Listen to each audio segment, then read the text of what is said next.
काय का एकदम पक्का खादा होता असं ना मग त्याला गटलं बाबा नक्की काय खाताय आणि कशाबद्दल बोलताय हे मी तुम्हाला पुढे सांगतेच, पण त्याआधी एक अशी भाजी आहे जी बिया न टाकता स्वतःच उगते आणि पावसाळ्यात मोस्टली उगते. बरं, ह्या भाजीचं नाव जर तुम्हाला माहिती असेल तर मला खाली कमेंटमध्ये सांगा.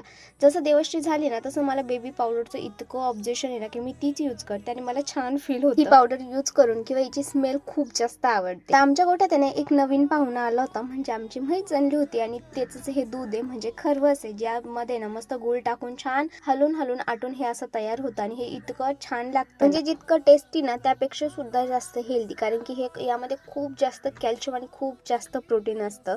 आणि बाबांना हेच खात होते आणि याचीच तारीफ चालली होती बाबांच्या तोंडून. चला, बाबा एवढं कौतुक करताच तर आपण पण थोडंसं खाऊन बघूया. खरं तर आहे ना एवढं मला काही ते आवडत नाही, पण म्हटलं हेल्दी आहे त्यामुळे खाणं गरजेचं आहे. आता ही एक माझी अशी सवय की काहीही खायला बसलं की समोर टीव्ही पाहिजेलच किंवा मोबाईल तरी पाहिजे. मग टीव्ही चालू केली, मस्त आपला फेवरेट शो म्हणजे तारक मेहता बघत बघत हे सगळं फिनिश केलं. तर चला, आजचा व्लॉग मी माझ्या देवश्रीच्या गोड गोड स्माइल सोबत एंड करते. आपण भेटू अशा छानशा व्लॉग मध्ये. तोपर्यंत बाय.